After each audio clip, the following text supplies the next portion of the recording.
You basically have two different options Hmm. of a way to Right, protest, right, basically. right, right. And each option has a different methodology. It But in does. the end, you get the same result, I'm assuming. Right, right. It does. And the and you can protest a lot of different things. Mm-hmm. The protest, the one that we focus on is that first one, and they've actually in recent years they've combined it on the form, on the protest form.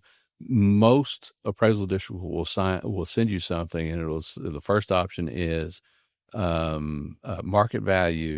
You're going to protest market value and or unequal appraisal, you know. Okay.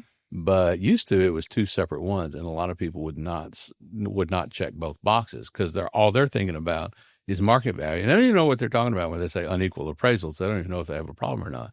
So make sure, no matter what kind of form you get, if it's split up into two, make sure you check both boxes. But if they make it easy for you and they just put it on that first one, yeah, you're good. Just check that box, but make sure you're protesting both of those. They may throw an appraised value in there as well, which is not always the same as your market value.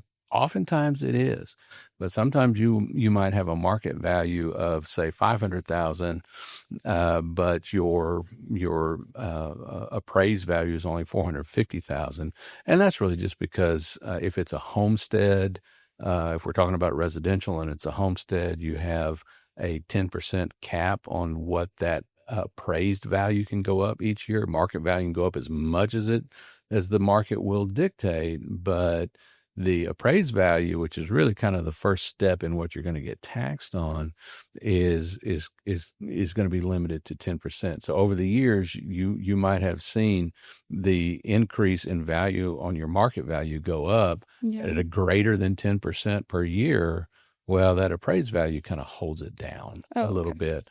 And so that's gonna that's the first thing to kind of be cognizant of. But the market value is what we're going to attack first. But the idea is that we need to get that market value down below your appraised value.